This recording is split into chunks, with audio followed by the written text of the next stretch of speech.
Boa noite, bem-vindos de volta. Vamos encerrar a nossa última noite deste sábado tão movimentado aqui na programação da Flip. A gente encerra o sábado com uma mesa de poesia, com muita alegria, porque acaba até de ter informação parcial da Livraria da Travessa, que é a livraria da Flip, de que até agora o livro mais vendido da Flip é um livro de poesia, é o livro da Matilde Campilho, Jockey. Então essa é uma alegria. E parabéns, Matilde. E essa mesa que tem o apoio do Sesc se chama Desperdiçando Verso, e ela reúne um cara que é um herói para a minha geração, na poesia, na música, e uma menina da minha geração que também é uma heroína, a Karina Burr e o Arnaldo Antunes. Por favor, entrem no palco.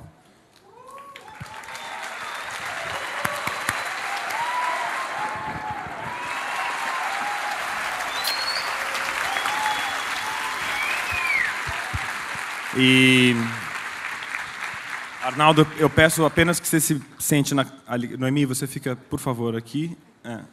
Obrigado. Esses poetas. E... Eu acertei. Noemi, a quem conheça já de outras Flips, ela é professora de literatura, autora de Íris, as Orquídeas, está sendo lançada agora pela Companhia das Letras, professora de literatura brasileira, inclusive foi minha professora de português. Então, muito obrigado. Seja bem-vinda, Noemi. Vai lá. Obrigada. Obrigado.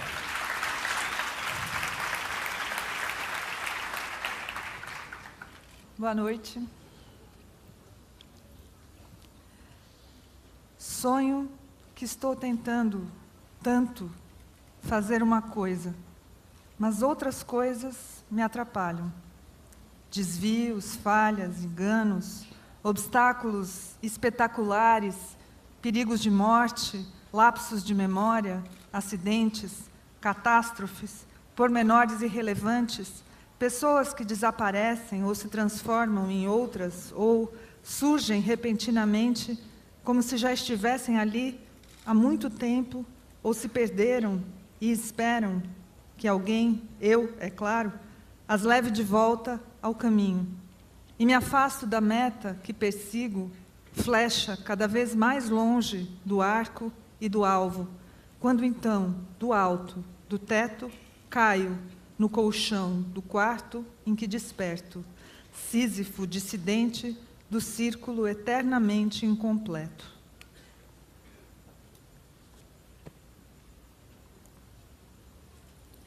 Estação Santa Luzia.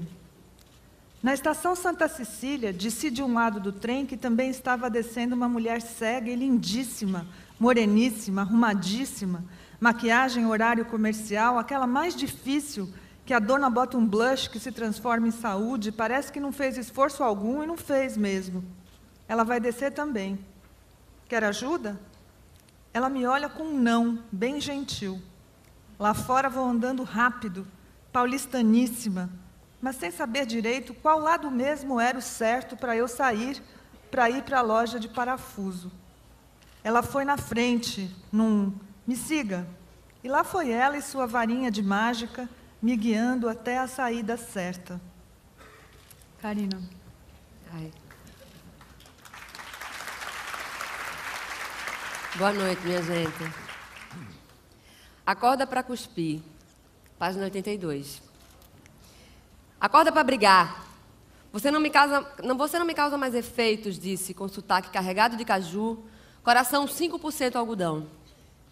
Então, passadas 24 horas, temos o seguinte: uma ideia velha e péssima. Eu não preciso mais, nem eu, nem você, de amor nem de saudade. Sinto pelo sal das minhas lágrimas. Vou fazer uma música de terror. Tomar uma sopa toxicante, em jejum, suco de refrigerante, cigarro para minha gastrite. Quero maquiagem forte para minha cara triste, batom vermelho para o meu mau hálito. Quero um rímel para minhas pestanas inertes, a prova d'água para aguentar meu fluxo. Óculos escuros amarelos para disfarçar o dia, tropical demais para minha agonia. Quero ser despedida em casamento. Não te amo, você não me ama, nem drama proponho. Devo refazer a trama, chororô com fundo de chororó. Não temo, me apego à mitologia, pago quando puder. Cansei do ranço da sua pirotecnia. Odeio remoinho, adoro resolver. Sigo amortecendo, orangotango jeitosinho, pairando para esparecer. Adoro morango, odeio sabor morango.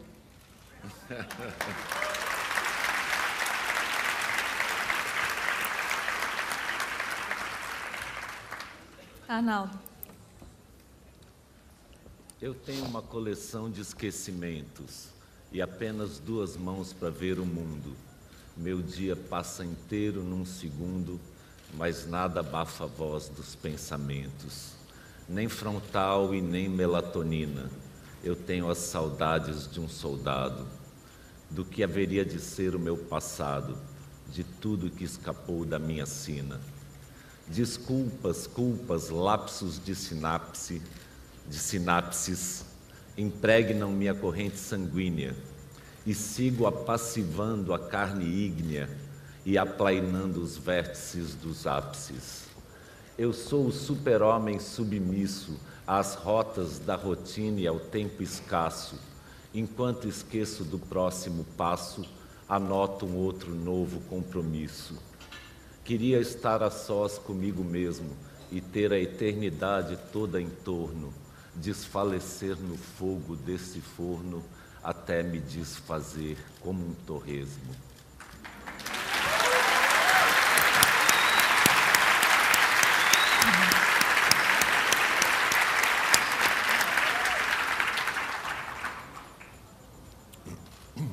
Arnaldo, eu queria começar fazendo uma pergunta para você sobre o título do teu livro, Agora Aqui Ninguém Precisa de Si, e fazendo uma análise rápida, bem breve, do título. Agora Aqui, para mim, é a própria definição do que é a poesia, a linguagem do aqui e do agora, a linguagem que consegue, né, apesar das dificuldades, diferentemente das outras linguagens, conciliar o tempo, o espaço, o eu e o outro.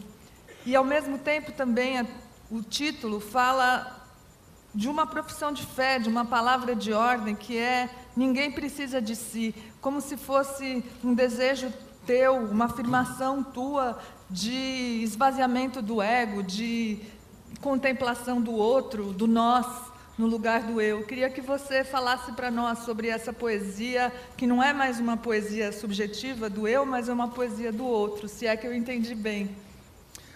É um título que é um poema em si. Ele surgiu, na verdade, ele era o poema que abriria o livro, nessa versão caligráfica que tem na guarda do livro. E aí eu acabei achando que ele sintetizava muitas questões que tem no livro, principalmente essa coisa do vazio, do esvaziamento do ego, da coisa de você deixar de ser para se deixar ser, né? Ele tem essa direção, vamos dizer assim, da espontaneidade, mas, na verdade, eu não me sinto muito à vontade falando sobre um poema, porque eu acho que ele, por si, diz tão melhor aquilo que ele diz do que qualquer tradução que eu possa fazer dele, que acho que eu prefiro cantar. Eu fiz uma musiquinha com esse poema, que é meio um mantrinha, assim. Na verdade, fiz lá na Índia, onde eu estava vivenciando questões parecidas com essa, né? Assistindo a mestres falarem e tudo isso. E esse poema anterior a essa viagem já existia e tal, nessa versão caligráfica e tudo. Mas daí veio essa melodia que eu fiz lá e acabei gravando, né, um vídeo para divulgar o livro e tal. Então vou cantar o jingle do livro. Agora, aqui, ninguém precisa de si. Agora, aqui, ninguém precisa de si. Agora, aqui, Ninguém precisa de si, agora, aqui. Ninguém precisa de si, agora, aqui. Ninguém precisa de si, agora, aqui. Ninguém precisa de si. Obrigado.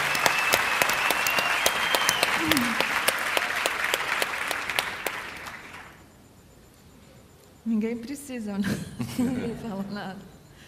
Karina, eu queria que você também comentasse o título do teu livro, Desperdiçando Rima, porque eu percebi uma coisa que eu acho muito interessante, comparando, né, os dois livros e os dois poetas, da forma como vocês dois têm posicionamentos muito firmes, políticos, éticos, estéticos, só que o Arnaldo faz o trabalho dele de uma forma contida, segurando a palavra, e você desperdiçando rima, soltando a palavra, deixando a palavra falar visceralmente, e o Arnaldo segurando. Então, eu queria que você falasse sobre esse título e depois que o Arnaldo também falasse sobre esse trabalho de contenção.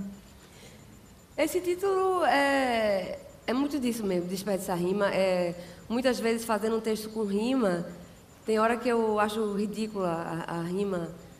Mesmo quando ela não é tão ridícula, às vezes que saco rimar isso nesse momento. Aí eu desfaço ela e faço... Inclusive, teve uma hora que eu li aqui jejum e refrigerante e rimei. No livro não está rimando.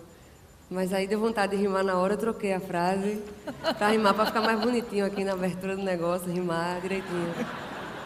Mas é meio isso mesmo, eu achei massa você falar isso, porque eu escrevo meio assim mesmo, soltando a boiada e depois vou segurando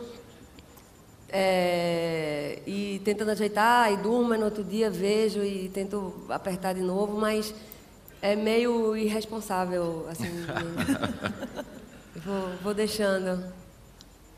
E você, Arnaldo? Que maravilha, eu queria dizer que eu li o livro da Karina e eu adorei, porque eu acho que assim como ela, a poesia dela tem um sotaque marcante, assim como ela cantando e falando, né?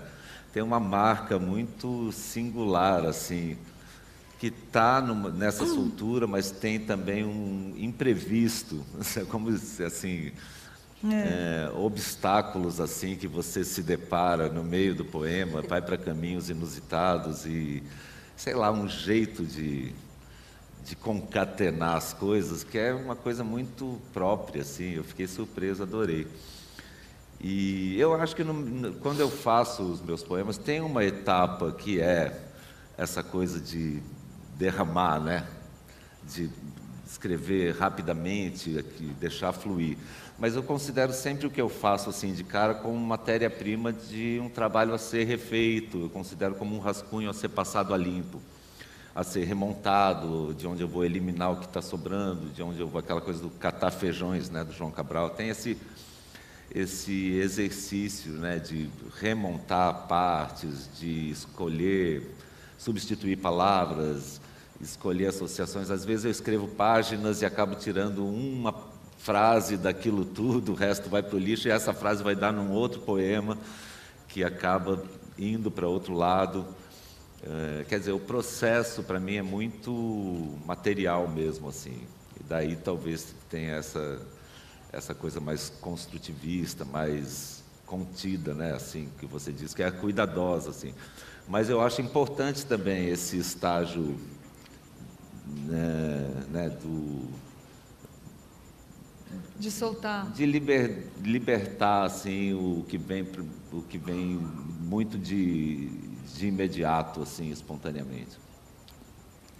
E, tentando estabelecer, os livros são muito diferentes um do outro, mas tentando estabelecer algumas similaridades, eu cheguei a alguns poemas que eu acho que têm relação, e eu queria que vocês comentassem. A Karina tem uma militância política feminista importante, ela tem os blogs Pane no Pântano e o blog Romântico Defeituoso, um na revista... Não é um blog, né? É uma coluna, né? Na Revista da Cultura é uma coluna. Os 2 blogs ninguém olha hoje, porque eles estão com postagem de 6 meses atrás. Vai todo mundo dormir, depois da cachaçinha de Paraty, amanhã volta coisa nova, vai ser ótimo. Bom, mas então a Karina tem essa militância mais clara, e eu acho que no caso do Arnaldo isso é mais entranhado na própria poesia, mas eu também sinto que existe essa militância. Então eu queria pegar alguns poemas da Karina e teus, Arnaldo, para que vocês comentassem essas semelhanças que eu localizei. Vejam se vocês concordam. Aqui, da Karina, aqui nesse poema, aguenta nem tudo o que crê. Vou ler só um trechinho. Etéreas venetas seguras, ditaduras, escravidões, cometas, ovnis, poderosos homens, horrorosos sanguinolentos, cimento da burrice ignóbia, que pomposa fomenta lamentos, lentos, dolorosos tormentos, sob povos imperarão, podres de posses jumentos, governaram e governarão. E depois, esse que eu acho muito legal, é só um verso, não tem nem título. Essa planta é tão bonita que parece de plástico. E do Arnaldo, esse poema, espera na sala de espera, janta na sala de jantar, está na sala de estar, sonha sumir um dia em uma sala vazia.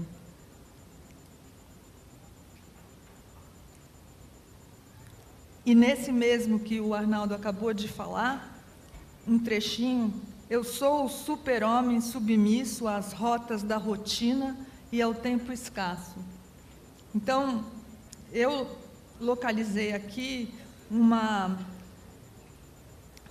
ativismo, não diria uma militância, contra o mundo dos hábitos, das convenções, da fachada, das aparências. Então, queria saber de vocês dois se isso faz sentido, ou queria que vocês falassem sobre isso. Karina. Esse negócio de ser contra, assim, porque toda rotina, toda escola, universidade, livro, prêmio e tudo isso, a gente inventou e a gente segue todo dia, senão a gente endoida, né? Pula do monte e acabou-se tudo, né? E, na verdade, para mim, isso é muito mais uma necessidade do que uma escolha mesmo, essa coisa de militância, assim. Acaba que muitas vezes eu grito mais num assunto ou no outro, mas é uma coisa do dia a dia mesmo, que é por necessidade. Não sei se eu respondi, mas eu testei. Arnaldo. Olha, eu não sei se militância é uma palavra que acho que combina não, acho que não é bem boa com essa o palavra. que eu Não sei acho que que palavra usar. a maneira como a poesia age. Mas eu acho sim que a poesia é um veículo de resistência à estagnação da sensibilidade, da consciência. Eu acho que ela anseia, de alguma forma, esse estado de estranhamento, de surpresa, que resiste, né, à estandartização, vamos dizer assim, dos costumes e dos comportamentos e da rotina, enfim. Ela, por natureza, instaura uma alternativa que pretende, né, de alguma forma, alterar a sensibilidade das pessoas. E é isso, a natureza do insight, né, do drible no cotidiano. Esse poema que eu li e que você assinalou um trecho, essa coisa de eu sou o super-homem submisso às rotas da rotina e ao tempo escasso. É muito isso, a gente vive um mundo que ao mesmo tempo que incentiva a onipotência, né? Todos têm que ser super-homens, ao mesmo tempo oprime muito pela quantidade de compromissos e de requisições e tudo isso. Então, esse paradoxo do super e do sub traduz um pouco essa coisa da poesia ser uma alternativa a esse mundo terrível que todos vivemos, né? E que cada um faz a sua poesia de alguma forma, mesmo quem não faz poesia, dribla de alguma forma esse universo estagnado, mais estandartizado, com os seus mecanismos, né, de vida, de trabalho e tal.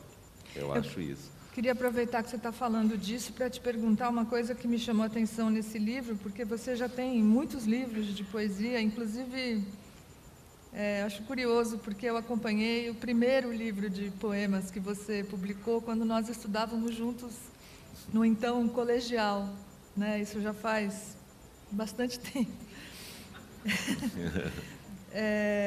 E nesse livro eu senti que tem vários poemas já falando da morte, né? E também de um certo cansaço.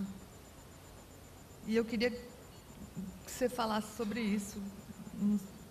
Tem vários poemas que falam de morte. Talvez esse seja um dos eixos temáticos do livro. Tem outros, né? A própria coisa do vazio, né? Sonha sumir um dia numa sala vazia, assim como agora aqui ninguém precisa de si, do esvaziamento do ego, mas também da reflexão sobre a ausência, né? Que a gente convive o tempo todo. A gente fala, mas a gente está alternando sons e silêncios, né? A pausa é que faz com que a matéria, que são as sílabas, aconteça, a pausa entre elas, é tudo ritmo, é tudo articulação. Então tem muita reflexão dessa coisa do papel, do vazio e tudo isso. Nesse sentido, até a presença da morte serve aí como um contraponto, né? Tem um poema que eu falo do meu nascimento cotidiano e da minha morte repetida, contínua, continuada, dia a dia, dando carne ao nome, luz ao lume, dente à fome, céu ao cume, enfim, é um movimento, quer dizer, não é a morte no sentido mais depressivo, vamos dizer assim, ou angustiado, mas é a morte necessária que a gente viva todo dia. A morte assim. Que está acontecendo Agora, o tempo todo. não, tem também, eu acho que é um livro, mas tem uma coisa que você apontou que é correta, eu acho, e que essa presença da morte surge como um dos ícones assim presentes no livro. É um livro que tem muito amargor, eu acho. Acho que é um livro que tem essas prosinhas, por exemplo, é uma parte que eu chamo de prosinhas, que são pequenos fragmentos. Eu acho elas todas de um amargor assim profundo. E outros poemas do livro e tal. Isso é claro, tendo como contraponto um certo humor, uma certa leveza em vários. É um livro que, como meus outros livros, tem uma diversidade grande de temas e de tratamentos formais também, né? Poemas visuais, outros mais verbais. Mas eu acho que tem essa presença, talvez, que tenha marcado e que você traduziu como a presença da morte, que eu acho que talvez seja o meu livro que mais tem um certo amargor, assim, a palavra que eu usaria para traduzir, algo que permeia aí o livro todo. E é claro que eu não sei dizer o porquê, eu nunca faço uma relação direta do que eu produzo com a minha vida. Claro que tem essa relação, porque ela é inevitável, mas é sempre filtrada, né, por uma série de coisas, enfim. Então, não é que eu esteja mais amargo, ou mais cansado, ou mais preocupado com a morte, ou nada disso. Mas eu acho que é um tema que nesse livro, um tom que nesse livro, de certa forma... Eu fiquei lembrando, enquanto eu lia, a coisa mais moderna que existe nessa vida é envelhecer. Que é uma música positiva, né, sobre a velhice. Esse livro não tem isso, não. Karina, eu peguei aqui de um dos teus textos, não do livro, mas da tua coluna. Queria que você comentasse, porque eu sigo bastante o teu posicionamento feminista, inclusive concordo com ele, e queria que você falasse sobre esse teu lugar feminista, já que melhor não usar a palavra militância, né? Que está muito carregada de conotações. Seja puta na cama, seja gostosa entre as gostosas, emagreça, cuidado para não virar puta fora da cama, use e abuse da transparência, sexy sem ser vulgar, não traia, relaxe se o cara trair, homem é assim mesmo. Ai, meu Deus do céu.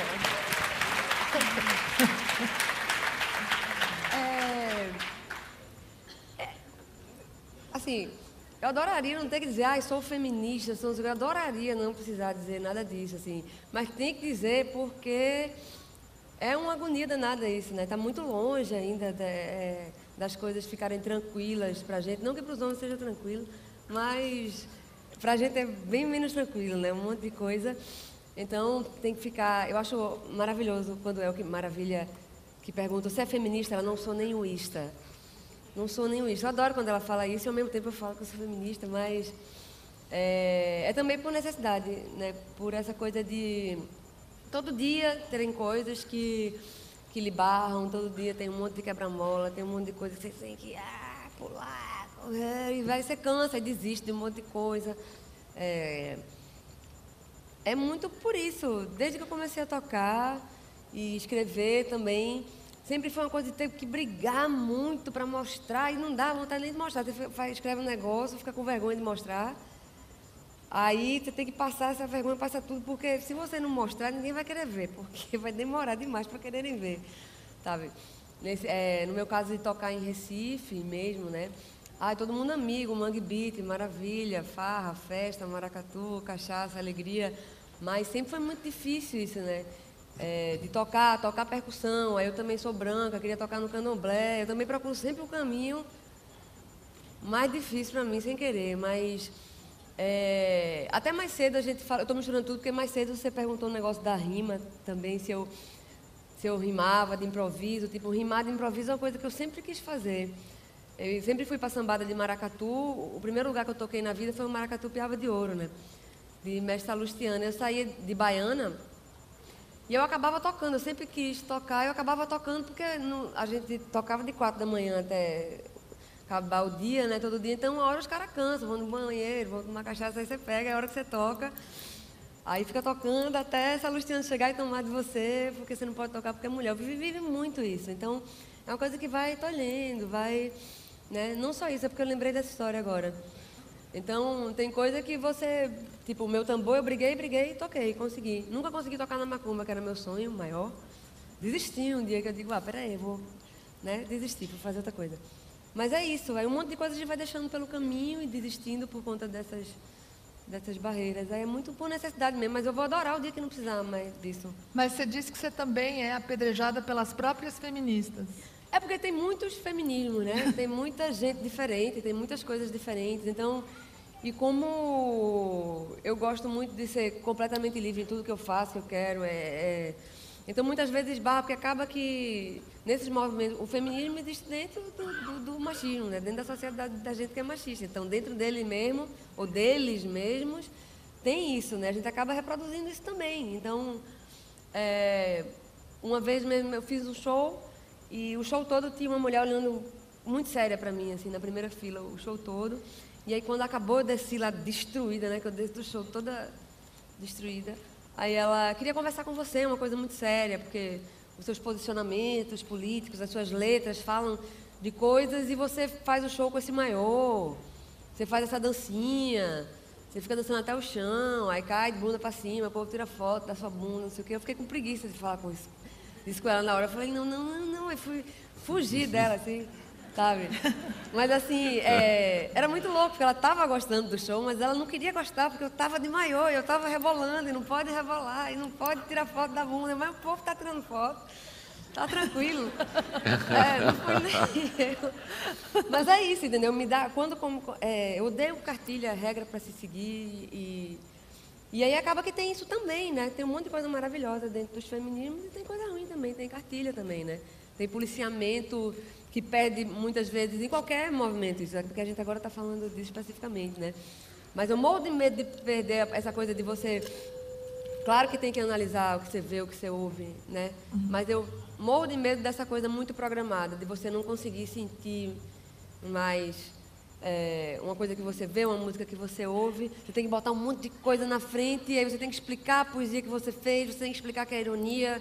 E isso me cansa muito, eu tenho medo disso, da gente chegar num ponto que vire um policiamento total. Não, isso aqui não, eu não fiz isso, não fui eu Tem até música no disco novo que eu já sei que vou me lascar.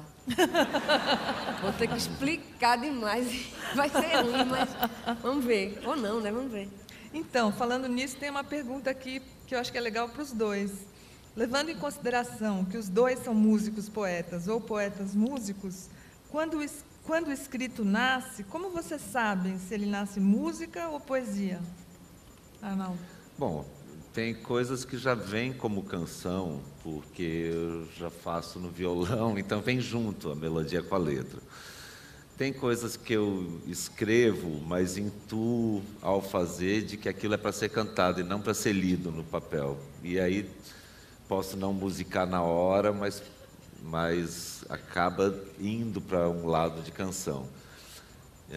E tem coisas que, isso ao compor, né, tô falando, e tem coisas que eu coloco letra de música em cima de uma melodia, ou que já fiz e ponho a letra depois, ou que alguém me manda e eu coloco a letra.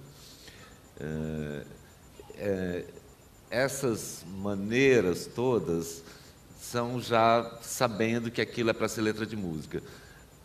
E existem também poemas que vêm, que eu sei que é para ser lido, nem penso em música. Claro que tem a musicalidade da poesia em si, né? Mais aspectos musicais, mas eu sei que aquilo é para ser lido no papel, ou que aquilo é um poema visual que vai necessitar de um outro suporte, ou virar um objeto, uma instalação, ou um vídeo, enfim. Em geral, ao fazer, a coisa já tem direcionado assim, o seu destino. Mas as exceções foram se tornando muito frequentes, assim. Eu fui lidando com exceções que foram se tornando cada vez mais frequentes. Comecei a fazer coisas que eram poemas e depois de anos, eu mesmo, depois de ter publicado, às vezes eu mesmo acabo musicando, ou alguém faz uma canção, por exemplo, As Coisas, né, que nem é um poema em prosa, né, do livro As Coisas, que é de um híbrido de poesia e prosa. Aí o Gil musicou, ele gravou com Caetano naquele disco Tropicália 2, depois eu acabei gravando num disco meu. Desse mesmo livro, Jorge Benjor musicou 7 textos do livro, me mandou uma fita com 7 canções, acabei gravando 2 delas, que é As Árvores de Dinheiro. Então tem essas coisas que surpreendem às vezes, como aquilo se prestou a ser canção, apesar de ter sido feito como poema.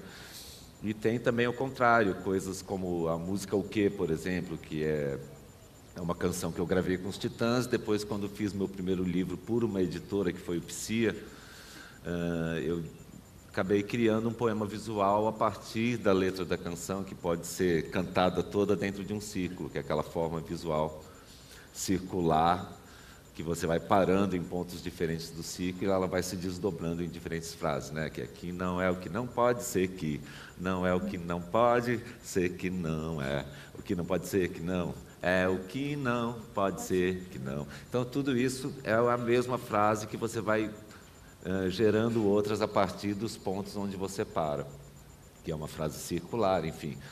Então a ideia do poema visual veio da canção. Então, esse trânsito se tornou... Hoje em dia, eu acho que é muito misturado, fica mais misturado do que era até. Eu acabo usando a palavra como um trampolim mesmo em direção a outras linguagens e acaba sendo muito frequente esse trânsito, esse contrabando de uma área para outra e tal. E você, Karina, como é que você sabe quando é um, quando é outro? Você sabe ou não sabe? Porque eu li vários poemas aqui que eu achei que fossem canções. Eu achava que eu sabia, mas depois desse livro eu descobri que eu não sabia. Porque eu sempre falava, não tem regra, não tem regra. Às vezes eu escrevo, vira música, às vezes vem a melodia, fica um tempão na cabeça, e depois faço uma letra para aquilo. Às vezes é tudo junto. Mas eu achava que quando não ia virar música, eu tinha certeza. Tipo, a maioria das coisas desse livro, quando eu escrevi, eu achava que não ia virar música. E eu tinha uma ideia para fazer o disco que eu estou fazendo agora. E aí, quando o livro chegou na minha mão, que eu fui ler ele como livro mesmo, assim, né? Capinha, pagininha e tal. Aí começou a tudo ficar diferente para mim. Tudo que eu tinha escrito começou a ficar diferente. E aí eu comecei a fazer música de várias coisas que tem aqui. Aí acaba que no disco novo vai ter um monte de coisa do livro. Que eu disse que não era, já menti, já é toda... Mas aí é isso, não tem regra. Não tem regra, mas é isso. Eu achava que tinha, mas aí não tem depois desse. E tem outra coisa também que tem nos dois, que são as imagens, né? Você desenha, teu livro está cheio de desenhos, e o Arnaldo tem uma preocupação que já é histórica no teu trabalho, também com as imagens, tem a tipografia dos poemas, a disposição dos poemas na página, as fotografias, tem muitas fotografias, e você vai fazer uma exposição, né, logo mais em São Paulo, dia 11, né? Então, queria que você falasse também sobre isso, sobre a relação entre a palavra, a imagem e o som, e depois a Karina também. Pois é, essa exposição vai inaugurar no Centro Cultural dos Correios, em São Paulo, dia 11 de julho agora, e depois vai para Brasília no segundo semestre, depois para o Rio de Janeiro no começo do ano que vem. E eu tenho essa contaminação da coisa visual na minha poesia. Ela sempre foi muito, assim como na canção a palavra depende, né, da melodia, do ritmo, do timbre, na minha poesia tem esse gosto pela materialidade gráfica da coisa e de explorar diferentes soluções para isso, às vezes com caligrafia, às vezes com foto, às vezes com a própria tipo de letra ou a distorção das letras, enfim. Eu acho que tudo isso acaba gerando sugestões de sentidos que vão para além do que as palavras podem alcançar como significação, sabe? Acabam dando novas camadas de sentidos, que assim como na canção, né? Que você, ao entoar um verso, ele ganha outras significações, né?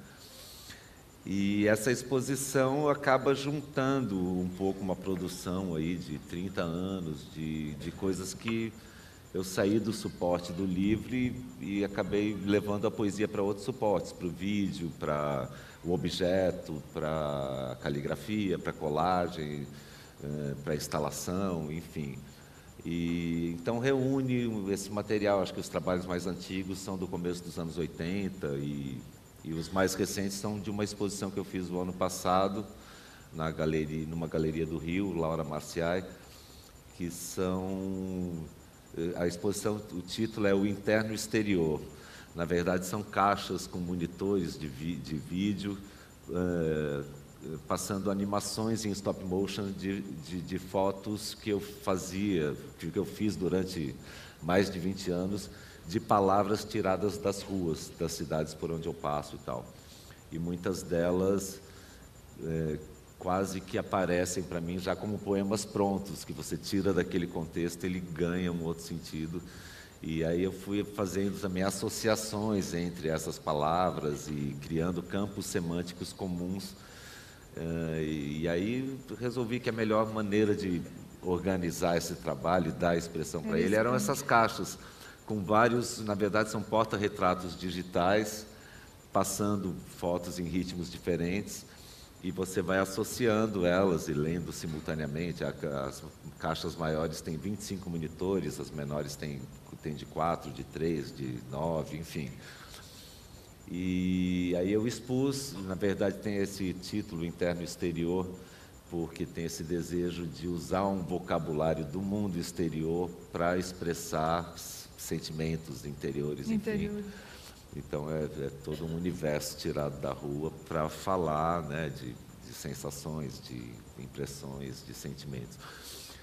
E é isso. E aí na verdade eu queria trazer essa exposição para São Paulo. Aí o Daniel Rangel, que foi o curador da exposição, sugeriu de fazer uma coisa mais ampla, que abrangesse uma produção de várias épocas e tal, e ele acabou fazendo um recorte, um panorama mais generoso assim, dessa produção minha, que, na verdade, eu acho que é poesia visual, só que ela sai do suporte do livro e vai para outros materiais. E você, Karina? Eu vou desenhando, escrevendo muito todo dia, assim, às vezes mais desenhando que escrevendo, às vezes mais escrevendo que desenhando, mas é meio bagunçado, meio tudo junto. Aí quando eu vou ou fazer o disco, ou fazer o livro agora, né, que foi o primeiro, depois vou fazer mais. Aí é que eu vou juntando essas coisas, vou separando o que é desenho, o que é... Mas é meio... É como se fosse uma coisa só, na verdade. Aí acaba que esse livro, como foi uma coisa, foi um convite, né? Foi um convite, Mariana, né? Eu recebi um e-mail, editora Rocco, não sei o que lá. Eu falo Rocco, minha gente, eu não consigo falar Rocco, mas Rocco. E aí e aí você quer lançar um livro com a gente? Meu Deus. E eu estava me preparando para fazer o disco, né? Aí eu quero. E era uma coisa assim, era junho do ano passado para lançar em outubro. Acabou que atrasou por causa de Harry Potter, mas era em outubro. Aí eu ia viajar com a banda, mas eu não vou fazer, né? E ela falou, pode ser de coisa que já publicou. Eu, de jeito nenhum, né? Eu peguei 4 que já tinha publicado e saí estragando e ajeitando para entrar e saí fazendo tudo novo. Aí fiz tudo texto. Aí vamos agora, desenho. Aí saí fazendo desenho. É uma coisa que normalmente eu não faço isso, assim. Fazer agora só texto, depois fazer só desenho. Para o livro foi assim. Só que aí também quando eu vi ele estava fininho, comecei a fazer mais desenho e escrever para o desenho. Para virar o livro, mas foi uma coisa que aconteceu aqui, aí eu também não sei como é que vai ser, mas é meio como se fosse a mesma coisa para mim, assim. Então vamos ler mais? Ler? Ler, cantar. Homens primeiro. Pode ser cantar também.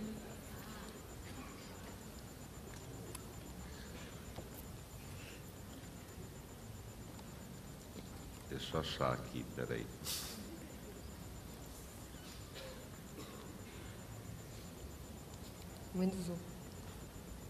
Vai tirando. Vai, Hã? vai tirando. Vou ou vai você? Vai. Eu não queria que todo mundo pensasse que eu era o que eu não sabia, que todo mundo queria que eu pensasse, que todo mundo sabia que eu era o que eu não sabia, que eu queria era que todo mundo pensasse que eu era todo mundo. Eu.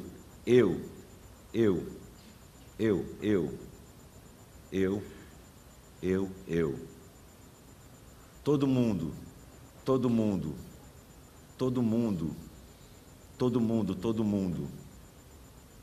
Eu não queria que todo mundo pensasse que eu era o que eu não sabia, que todo mundo queria que eu pensasse, que todo mundo sabia que eu era o que eu não sabia, que eu queria era que todo mundo pensasse que eu era todo mundo.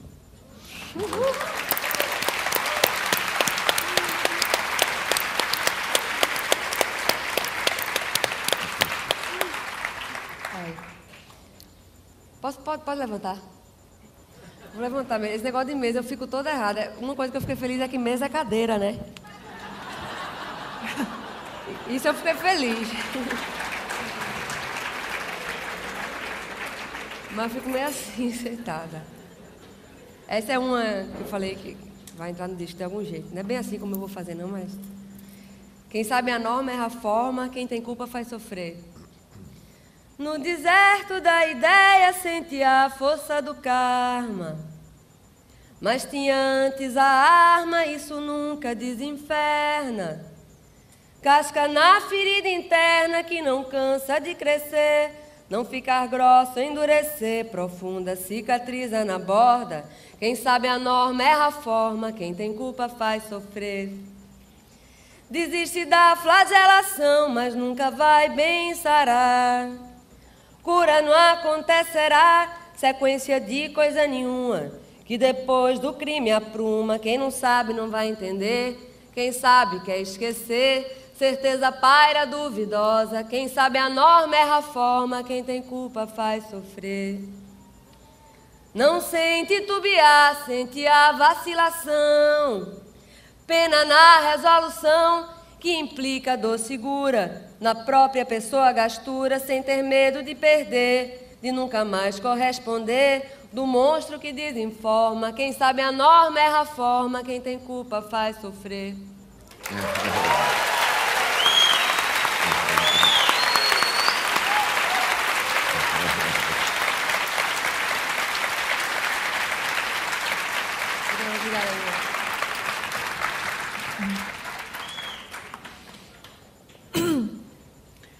Karina, tem um poema seu aqui. É que é difícil falar, né? Depois de... tudo parece pouco, né? Tudo parece falar, parece pouco perto de ler e cantar. Aluga-se, faça crochê, trabalhamos com clichê, hipnotismo, vampirismo, amadorismo, corpos astrais, leituras de pensamento, fenômenos de materialização, reencarnação, Matusalém, Old Par, Nostradamus, mortos-vivos, Nosferato. Karina, tá tudo para alugar? Eu acho que tá, né? A gente fica alugando o tempo todo. Ou a gente aluga os outros, ou a gente bota para alugar, né, as coisas que a gente faz, que a gente diz que não vende, né? Para não... Né? Se vender, virar puta, não pode ser puta, a gente aluga tudo. Não é isso?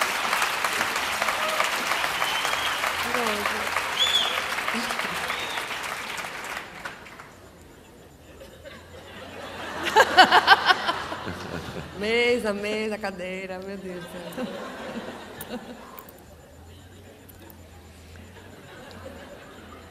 Arnaldo, eu peguei aqui um trecho de um texto seu, que eu achei muito bonito e eu queria que você falasse sobre isso, não está no livro. A lavadeira ensaboando as roupas no tanque, o guarda de trânsito acenando para os carros, a secretária batucando no teclado do computador, todos podem exercer suas atividades com a mesma intensidade que caracteriza o que chamamos de arte, apenas pela maneira de se entregarem a elas. É num lugar em que você fala sobre como fazer é mais importante do que o que fazer. Eu queria que você falasse. Eu não sei se é mais importante. Eu acho que a maneira como você faz uma coisa pode ter eu acho que as artes em geral, para as artes em geral, o como é mais importante do que o que. É a maneira como você vai fazer a coisa. Você pode fazer esse gesto e não ser nada, você pode fazer ele ser uma performance fabulosa. Depende da intensidade, da maneira como você age. Então, isso serve para a maneira como você vai expressar alguma coisa através de palavras, ou através de sons, ou através de imagens. Enfim, eu acho que é uma intensidade que se cria, e essa intensidade pode ser conseguida pela maneira como as pessoas exercem, né, as suas profissões ou suas tarefas cotidianas. É um pouco essa ideia, assim. Na verdade, eu acho que os ocidentais privilegiam mais o quê, e os orientais privilegiam mais o como. E a gente tem que aprender a juntar isso tudo. Você disse que você esteve na Índia recentemente? Tive nesse período, eu tirei um período sabático, né, de 6 meses, e aí eu fiquei viajando, estive na Índia, foi muito bom.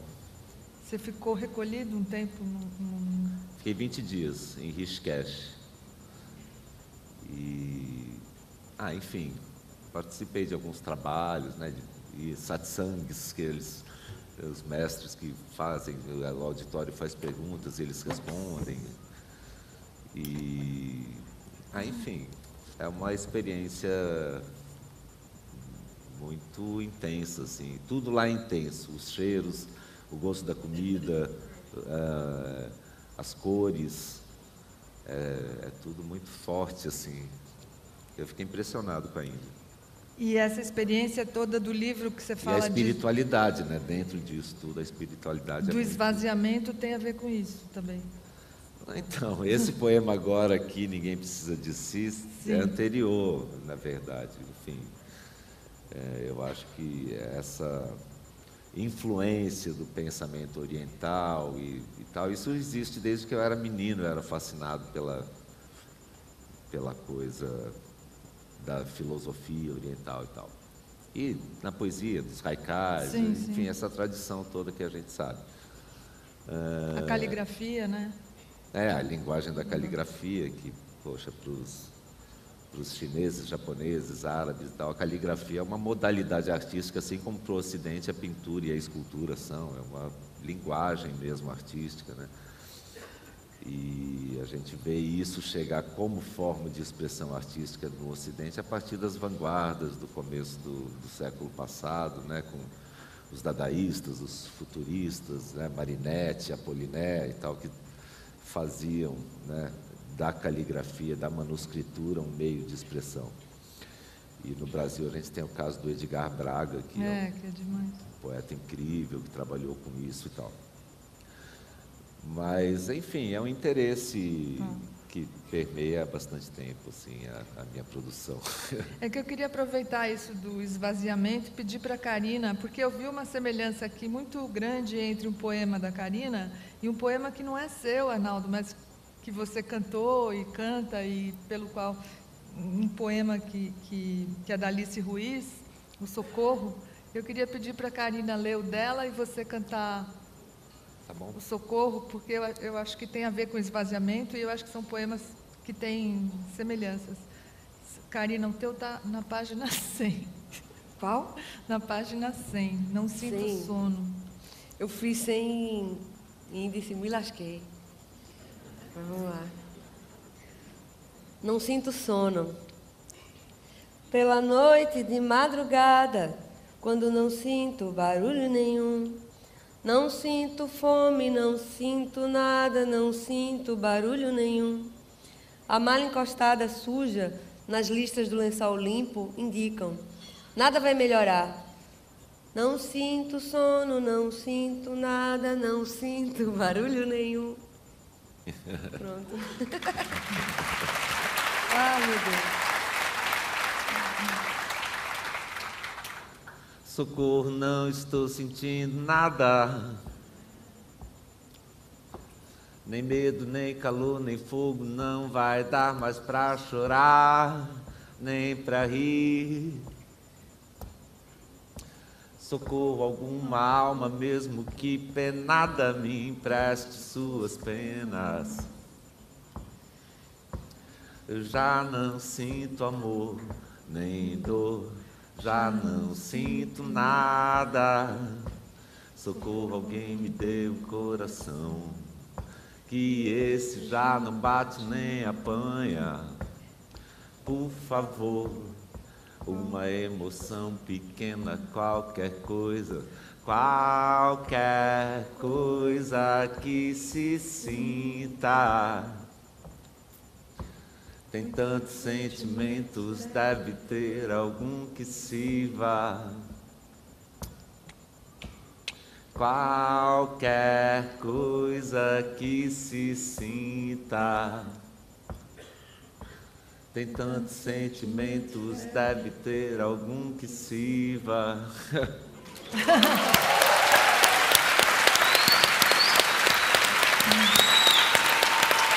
Obrigado.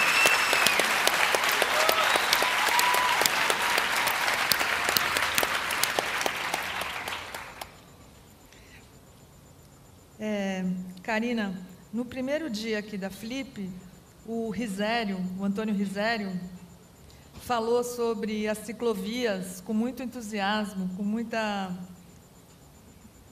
convicção de que isso pode ser, pelo menos que está sendo algo que está sendo contemplado, né? Ele disse, o Haddad está enfrentando os carros. Eu sei que você também escreve sobre isso, fala sobre isso, eu queria que você comentasse. Pois é, na verdade, eu sou louca que tenho ciclovia em todo canto, porque eu não tenho coragem de andar na cidade de bicicleta. Andava em Recife há 1000 anos atrás, sem ciclovia mesmo, até que roubaram minha bicicleta, que não era nem minha, aí eu parei. Aí em São Paulo é que não dá mesmo, que é ladeira, carro, um ônibus, cai o braço de um, o outro cai no negócio. cheio de bicicleta branca, mas eu acho maravilhoso. Eu não sou a pessoa que sai andando de bicicleta todo dia, mas eu vou ser quando tiver ciclovia na cidade toda. Eu acho ótimo, acho maravilhoso. Acho muito bom. Oi. Tem aqui uma pergunta, Karina. Isso que você tem aí é um pandeiro? Toca? Ai, meu Deus. Tá aqui a mala do gato Félix, mas agora assim, já tá 3 horas aqui, né? Mas é agora, sim? Deixa eu ver se tem mais uma pergunta. Vamos antes para outra pergunta. Arnaldo, Paulo Leminski é o interlocutor para a sua obra na medida em que o trabalho poético dele já dialogava com a cultura oriental? Japão e Índia dialogam com o poeta Arnaldo atual?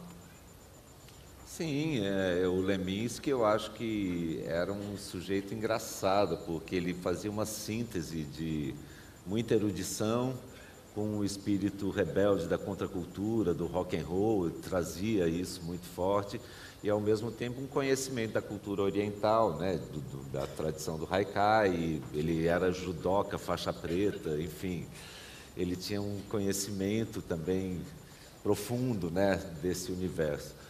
E ele juntava tudo isso com muita naturalidade, assim. Era um poeta muito especial, assim. Eu, claro, fui influenciado pela poesia dele, depois conheci ele, ficamos amigos, e eu ia para Curitiba, ficava hospedado na casa dele, ele vinha a São Paulo, ficava hospedado lá em casa. Ele e Alice Ruiz, que é muito minha amiga até hoje, e minha parceira nessa canção que eu acabei de cantar. Enfim, Leminski é o máximo. Então vai lá, Karina, toca. Era para eu ter tirado o pandeiro enquanto ele falava, né? Foi mal, prestando atenção, minha gente. Eu estou fingindo que tá normal aqui na minha mão, Arnaldo Antunes aqui do lado, né? Eu acho maravilhoso.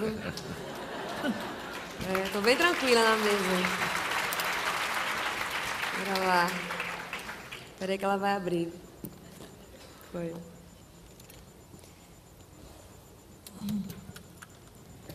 Aí outra do livro também, que vai estar no disco também de outro jeito, mais bonitinho, mas só para... Se você quiser levantar. Oi? Se você quiser levantar. Não vou tentar acostumar com a mesa, a cadeira. Solução às vezes nenhuma, ou vez alguma saída. Se não tem esperança, sobra. Quando tem, ela pede comida. Sofrida a boca esquece do barulho do estômago aflito, que o bico seca sem água, que exige consegue viver, que não quer mais precisa de fome, pensa rápido, roubar e correr. Não era esse seu ofício, nem o que sonhava pra si, mas a fome não mede o porvir, exige na pança o peso. Se leso consegue fugir, não entende como passou, só sabe que precisava, não teme quase nada, suas asas que seguem inteiras pairam na beira do perigo, não tem vício praticamente, não sente arrepio na vista, não tem quase medo de nada, mas teme ainda a polícia.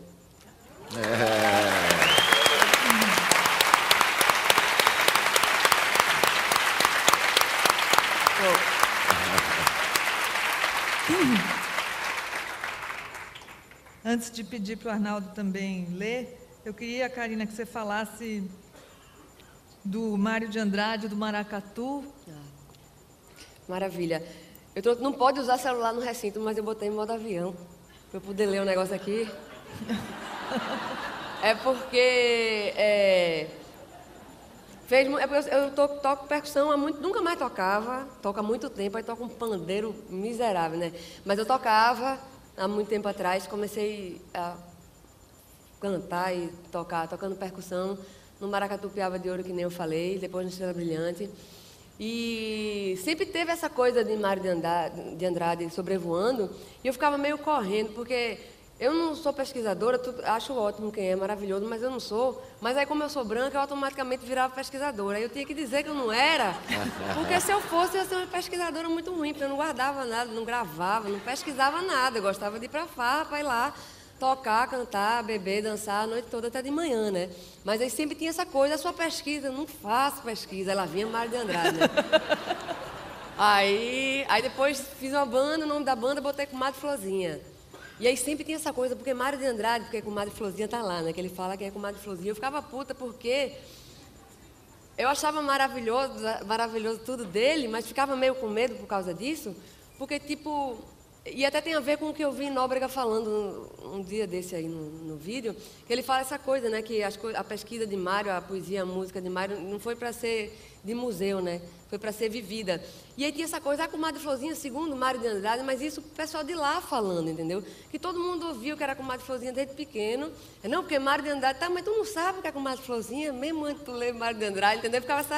Então ficava uma repetição, exatamente, que a comadre Florzinha é um espírito que mora no mato, que recebe oferenda de mel e de fumo e que cuida do mato, passa 3 dias com a criança sumida, a criança volta com trancinha no cabelo, faz nó em crina de cavalo, nó cego. E tem um monte, ela parece feito mulher velha, mulher nova, feito bicho. E aí tinha muita gente decorava o jeito que Mário definia a comadre Florzinha, que era maravilhoso, mas ficava aquela repetição com medo de falar uma coisa que fosse errada, né? Que eu acho que ele não queria que virasse essa coisa de museu, né? Então ficava correndo. Burra, né? Mas tudo bem. E aí tem uma coisa que está acontecendo em Recife, no ano passado todo. Recife é apelido para Pernambuco. No ano passado todo, os maracatus de baque solto, né? Também maracatu rural, eles foram proibidos de fazer sambada. Sambada de maracatu começa de noite e acaba de manhã, né? E tem que ser assim, e é assim, sempre foi assim. E aí, o ano passado inteiro isso ficou proibido, tinha que parar 10 horas por causa da lei do silêncio, dos bons costumes e tal. E foi uma coisa que foi uma agressão muito, muito grande, né? Que é uma coisa muito preciosa que só tem lá, que é uma poesia, é desafio de poesia com música, com dança a noite toda, né? Até de manhã, e não podia mais porque tem que parar 10 horas, porque, sei lá, né? E aí acabou que teve muita gente se envolveu nisso e acabou tendo acusação de racismo institucional. E aí tiraram essa proibição e aí teve uma comemoração maravilhosa dos maracatus. E aí quando foi agora esse ano, baixaram uma lei que está a maior confusão agora, vão revogar, vão mudar, vão não sei o quê, que é de entre 10 da noite e 10 da manhã não pode ter nada na rua, nenhuma manifestação artística na rua. Aí vale para malabares no sinal, vale para maracatu, vale para poesia. Tem lá dança individual ou em grupo. Imagina, tu dançando de madrugada, bebo na frente do bar, passa a polícia e leva, né? Tava nesse grau. E aí começou toda essa coisa de novo. E aí um monte de gente compartilhou, e eu também, um trechinho de um texto do Mário de Andrade, que é como se ele tivesse escrito o mês passado, né? Aí aqui, vamos lá no modo do avião. Aí, a missão foi a resposta de Mário a uma de suas preocupações centrais na época. Depois de longas viagens, na segunda metade dos anos 20, por Norte e Nordeste, onde pesquisou formas musicais e dramáticas, o autor de Macunaíma voltou angustiado com a plena, muito rápida decadência da cultura popular. Está durando. Dizia que ela estava em xeque. Vai, meu filho. Espera aí. Dizia que ela estava em xeque diante da modernização do país, simbolizada pela chegada do rádio aos lares do interior. E via como ameaça maior uma ideia de civilização que ganhava espaço no Brasil. Já vai? Aí isso é o que importa agora. O antes era só para explicar de onde é que eu tirei isso. A civilização criou um preconceito de cidade moderna e progressista, de boa educação civil. E como em Paris, Nova York e São Paulo não há danças dramáticas, Recife, João Pessoa e Natal perseguem os maracatus, caboclinhos e bois na esperança de se dizerem policiadas, bem educadinhas e atuais. Cocos viram besteira, candomblé é crime, pastoril ou boi dá em briga. Da maneira como as coisas vão indo, a sentença é de morte. Mário de Andrade falando.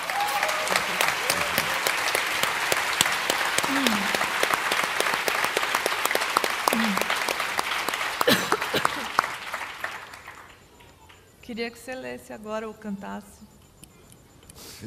Pedir para...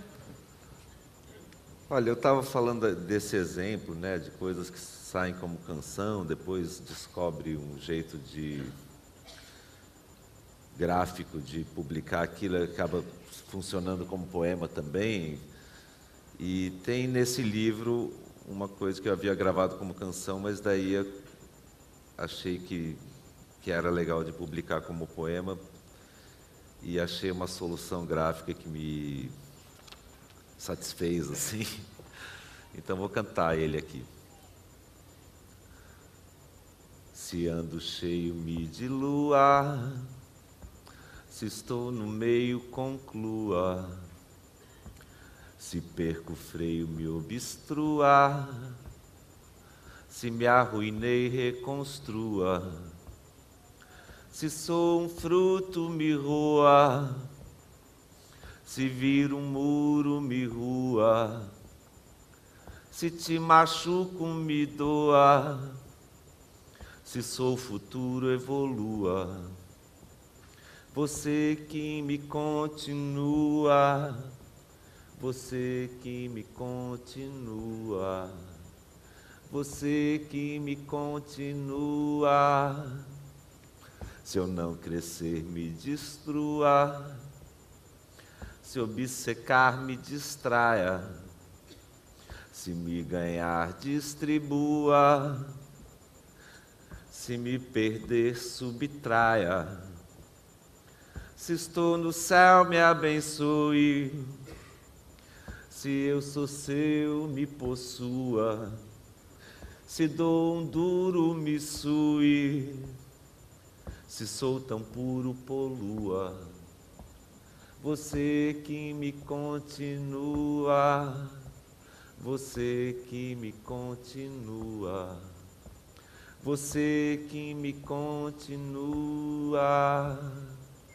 Se sou voraz, me sacie, se for demais, atenue, se fico atrás, a subir, se estou em paz, tumultue, se eu agonio, me alivie, se me entedio, me derrua, se te bloqueio, desvie, se dou recheio, usufrua, você que me continua, você que me continua, você que me continua.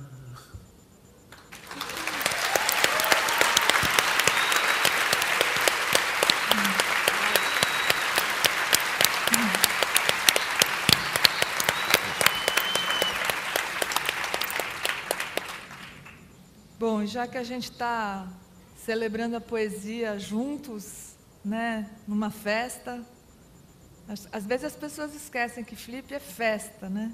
Pensam que é feira, mas é festa. Então, se a gente está festejando a poesia, eu queria terminar do mesmo jeito que a gente começou e pedir para todo mundo falar junto de novo. Agora que ninguém precisa de si, assim a gente pode terminar. Já acabou? Tá, acabou.